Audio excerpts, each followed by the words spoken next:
Jadi apa bedanya kalau soal hutang, apa bedanya ibu kota tetap di Jawa atau ibu kota pindah ke Kalimantan? Itu nggak akan berubah apa-apa. Hutang ya tetap sama, segitu-gitu juga. Ada bedanya. Untuk pelelangan Gedung Putih yang di Jakarta itu sudah ditangani. Itu pelelangannya sudah positif akan diambil oleh asing. Halo guys, ketemu lagi dengan saya Banjarungah guys. Kita kali ini akan membahas tentang pemindahan ibu kota ke Kalimantan guys. Kita minta keterangan dari orang-orang ini, apa pendapat mereka. Oke, kita tanya satu persatu. Pertama kita tanya kepada Mas siapa? Saya dengan Ari Hayalan Sibungul guys. Kalau menurut saya pemindahan ibu kota ke sini saya kontra guys. Karena saya tidak setuju dengan pemindahan ibu kota. Karena Kalimantan ini kan hutan paru-parunya Indonesia. Jadi kalau dipindah ke sini kayaknya kurang pas ya. Masih banyak hutan-hutan yang harus kita jaga. Mending pindahnya ke Sumatera atau jangan Kalimantan lah, kemana lah. Terus yang lain. Alasannya kenapa? Yang lain dong, jangan aku terus. Oh ya, kita tanya yang lain lagi. Kita tanya kepada Mas Ahmad dengan channel siapa channelnya? Walau Gaming TV. Oke, kita tanya, Anda setuju apa tidak pemindahan ibu kota ke Kalimantan Timur? Kalau yang jelas saya ini tidak setuju, Pak. Alasannya karena saya ini orang asli sini kan, Pak. Jadi saya ini ibaratnya suka mewarung gitu lah. Oh ya, Mas ya. Saya ini suka mewarung gitu kan, mewarung jablay gitu. Jadi kalau ada ibu kota di sini, saya merasa tidak nyaman karena warung jablay pasti akan dihilangkan. Jadi ya, semoga aja ibu kota jangan pindah sini. Ibaratnya biar warung jablay tidak didirikan di sini kan, tidak digusur. Hidup warung jablay. Warung jablay ini teman kita nih suka mewarung. Ya, kita tanya kepada Mas Ulah. Ulah Kece, channelnya Ulah Kece guys. Jangan lupa subscribe. Pendapat Anda gimana ibu kota dipindah ke sini guys? Kalau menurut saya setuju kalau ibu kota itu dipindah ke Kalimantan. Paling enggak kan Kalimantan tuh perekonomiannya bisa lebih maju. Perekonomiannya bisa lebih maju, terus bisa mendongkrak ekonomi dari masyarakat Kalimantan sendiri gitu. Terus kalau kepada Mas Amin gimana Mas? Kamera. Kalau saya sendiri sih setuju sih. Karena Kalimantan itu terjauh atau terhindar dari kayak tsunami atau gempa bumi. Kalimantan tuh paling jarang untuk gempa bumi. Tidak seperti Sumatera, Jawa atau yang lainnya. Itu sering terjadi gempa bumi. Tidak Alamnya lah ya. Iya. Oke kayak gitu pendapat Mas ya. Terus kepada Pak Mas siapa? Kalau saya nggak punya channel YouTube ya kan. Iya. Tapi kalau untuk berpendapat pro dan kontranya, sepertinya saya nggak setuju. Kita setuju kalau ibu kota dipindah ke sini ya. Di sini. Kenapa? Karena kalau ibu kota pindah di sini, itu akan menguntungkan asing. Ibaratnya semua itu jadi kita membeli dan menjual untuk asing. Kita jual yang di Jakarta itu untuk asing dan kita beli di sini dari asing. Ya kan? Kita beli barang-barangnya dari Cina. Sedangkan nanti di Jakarta dilelangnya ke Cina. Ibaratnya kita menguntungkan Cina. Sedangkan rakyat yang di sini selalu ditindas. Kita cari kerja susah, lapangan kerja susah, pengangguran di mana-mana, hutan digundulin. Yang biasa tambang, kerja di tambang, jadinya pengangguran. Ya, intinya nggak ada untungnya untuk orang sini, untuk warga sini. Terutama satwa-satwa yang biasa di sini itu sudah pasti suatu saat akan punah. Itu aja. Pembelaannya buat Mas Idik ibu kota dipindah ke Kalimantan gimana? Menurut saya sih yang jelas sementara ini untuk pekerjaan sulit karena sebagian dari luar dikirim ke dalam buat pekerja-pekerja, sedangkan asli orang Kalimantan sini kebanyakan ya petani atau sebagian buruh. Jadi mungkin perbanyak buat bekerja, pentingkan orang dalam daripada orang luar, itu aja sih. Terima kasih. Mas Ulah, gimana seandainya ibu kota dipindah ke sini, apa harapan ke depannya Anda? Harapan saya sebenarnya ini untuk kebaikan masyarakat Kalimantan sendiri. Paling enggak usaha-usaha kecil itu bisa lebih berkembang. Dengan berpindahnya ibu kota ke Kalimantan Timur, diharapkan akan lebih bisa memperbaiki kualitas dari negara kita sendiri. Paling enggak di Kalimantan Timur itu minim bencana alam, enggak kayak di Jawa, di pulau-pulau lain gitu. Terus seandainya ibu kota pindah ke sini, Mas Ari, kan alasan yang benar apa sih gitu yang membuat bikin Mas Ari itu nggak pengen ibu kota dipindah ke Kalimantan Timur? Yang buat saya nggak pengen itu karena pasti merusak hutannya. Karena di Kalimantan ini banyak banget satwa-satwa yang dilindungi dan mereka harus kehilangan tempat. Kita cukup hutan kita udah cukup rusak karena penanaman sawit dan lain-lain, ditambah dengan adanya ibu kota membuat lahan mereka untuk tinggal itu semakin sempit. Jadi ya kita harus berpikir untuk flora dan fauna juga. Tapi kan langsung sebelum ada ibu kota di Kalimantan Timur itu juga sudah ada tambang yang berpotensi besar buat merusak alam. Dengan adanya ibu kota, paling enggak tambang-tambang itu juga ditutup. Otomatis kan alam juga bisa lebih dijaga. Jadi menurut Anda adanya ibu kota atau tidak itu sama saja begitu maksudnya ya? Benar sekali. Terus Mas Ari, ya kayak kita tanya Mas Ahmad yang ketawa-ketawa. Tidak setuju ya? Anda tidak setuju dengan pemindahan ibu kota selain warung Jablay apa? Itu alasan tidak masuk akal, Mas.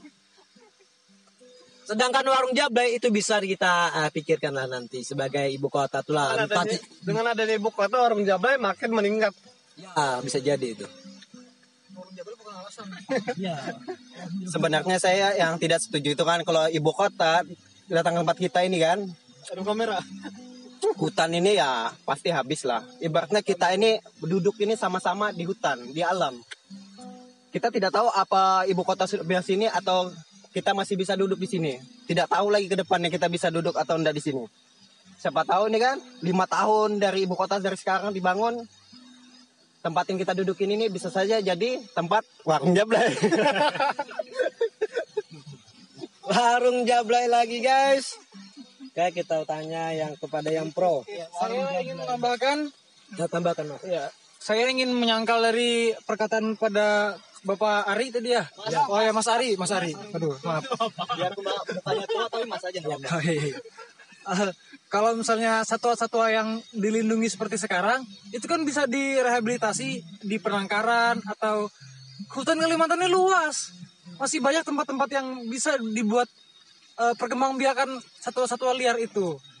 Jadi apa ya? Paling enggak masih bisa lebih bisa diperhatikan. Ya, lebih benar. bisa diperhatikan. Setelah itu saya potong. Kan yang tahu bagian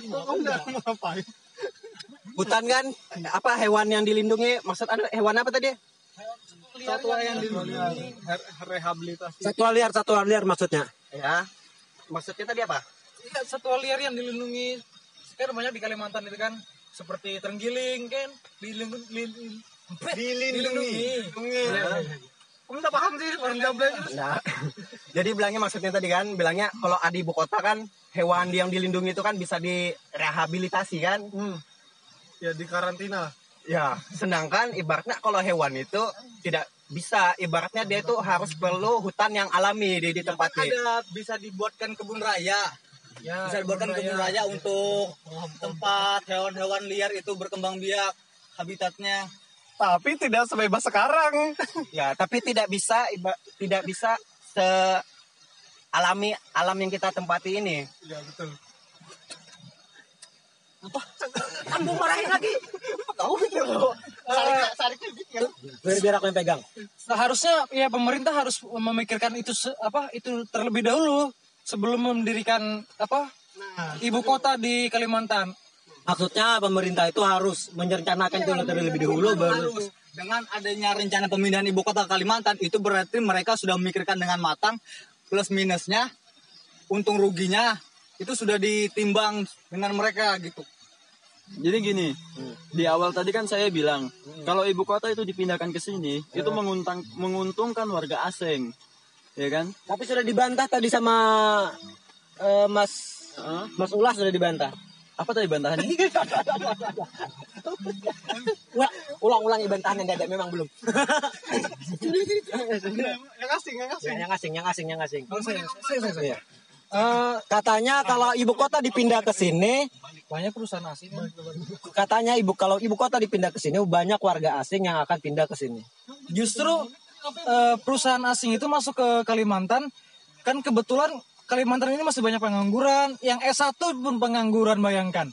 Jadi kalau ada perusahaan asing masuk di Kalimantan, paling tidak mengurangi pengangguran di Kalimantan.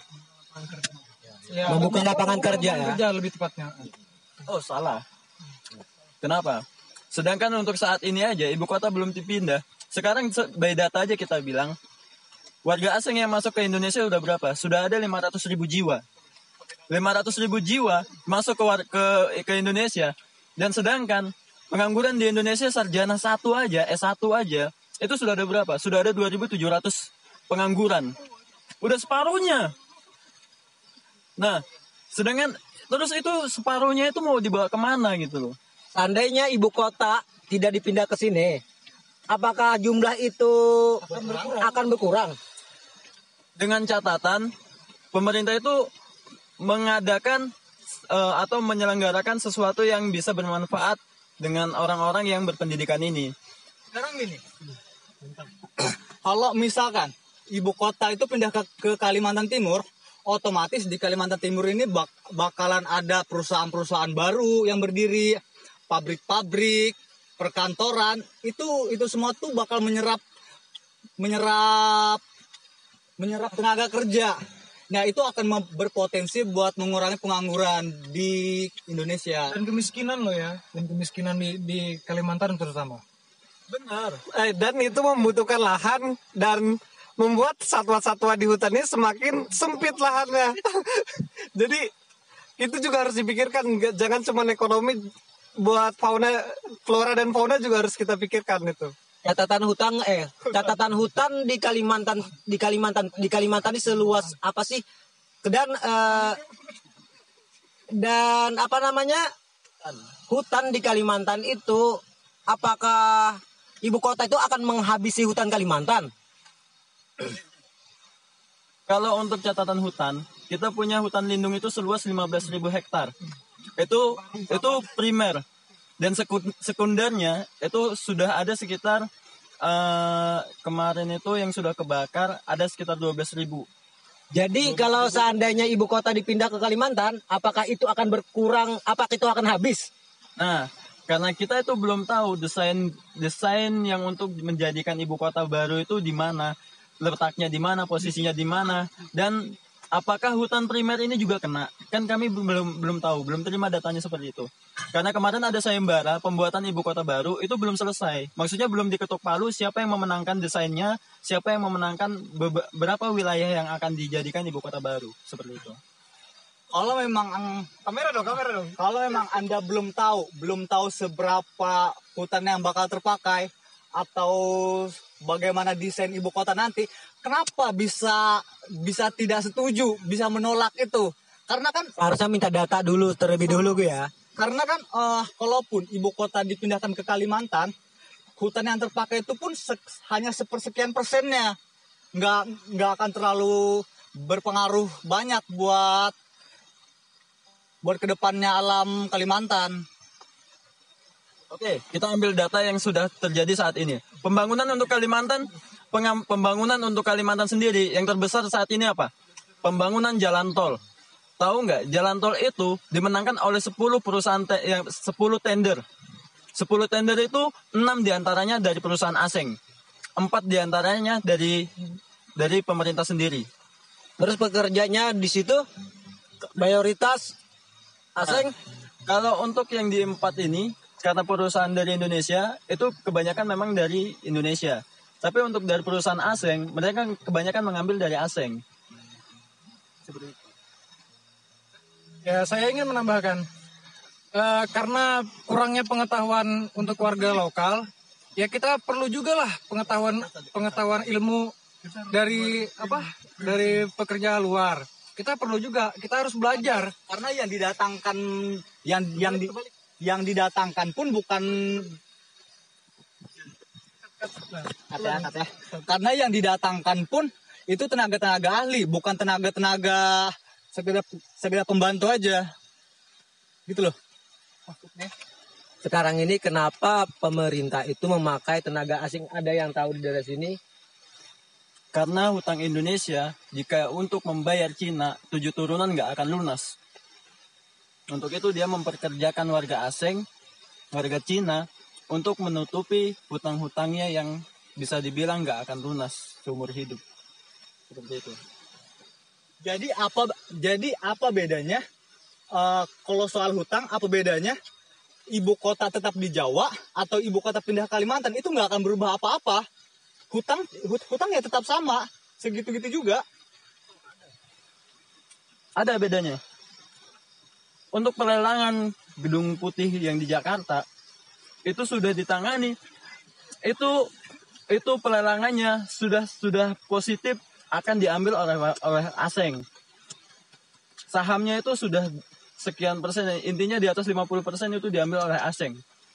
Dan pembelian untuk yang di sini itu udah 70% itu dari asing. Contoh salah satunya Krakatau Steel. Krakatau Steel yang akan dibangun di kilometer 36 itu punya BUMN, punya negara. Tapi sahamnya sekarang kita sudah banyak dimasukin oleh asing. Dan sekarang pemerintah kita untuk mengalahkan BUMN-nya sendiri, dia mengekspor besi untuk mengalahkan Krakatau Steel dari asing. Itu salah satu data yang sangat akurat, yang sampai saat ini tuh tidak bisa dibantahkan. Oke. Jadi pada intinya pemindahan ibu kota ini masih pro dan kontra ya. Ya kita di sini cuma berdebat pro dan kontraknya ya kan. Cuman yang mengambil keputusannya ya pemerintah juga. Apapun keputusan pemerintah kita ikuti. Kita hargai karena bagaimanapun juga dia pemerintah kita sekarang. Gimana? Oke, kita bisa terima. Pokoknya apapun keputusan pemerintah kita terima aja. Tapi ya kebalik ke itu tadi, pasti banyak pro dan kontra. Orang kita ini kan anak asli Kalimantan semua kan, pasti ada pro dan kontra, ada yang setuju dan nggak setuju. Ya seperti itu. Apapun keputusan dari pemerintah, nanti kita berharap Indonesia bisa lebih baik ke depannya, bisa lebih memakmurkan, mensejahterakan warganya, masyarakatnya. Kita cuma bisa berharap yang terbaik. Jadi maksudnya ini kita nih gimana pun pemerintah harus memikirkan warga Kalimantan. Gimana pun juga Kalimantan itu dari dulunya sampai sekarang tuh udah enak, terasa enak. Jangan sampai kedatangan pemerintah ke sini membuat keadaan di Kalimantan tuh semakin rusak, semakin ya itulah intinya. Just for info, kita sekarang lagi ada di hutan Kalimantan yang ini di mana, di Semoy. Semoy ini adalah salah satu daerah yang bakal dibangun ibu kota. Hutan ini termasuk salah satu hutan primernya HLSW. Jadi di sini adalah pertemuannya hutan sekunder dan hutan primer. sepanjang kurang lebih 100 atau 1000 meter, 1000 hektar ke depan ke dalam itu sudah masuk hutan primer. Buktinya apa? Besok pagi kita lihat ada patoknya. Ada di video nanti. Oke. Nanti kita Oke, mungkin gitu aja video. Ini channelnya dia. Oke, closing. ya cukup sampai di sinilah bincang-bincang kita. Kita lanjut nongkrong lagi. Kita semoga bermanfaat. Nonton di channel ini ya. Jangan lupa Ada di sini. like, share, dan komen ya. Pianto, nah.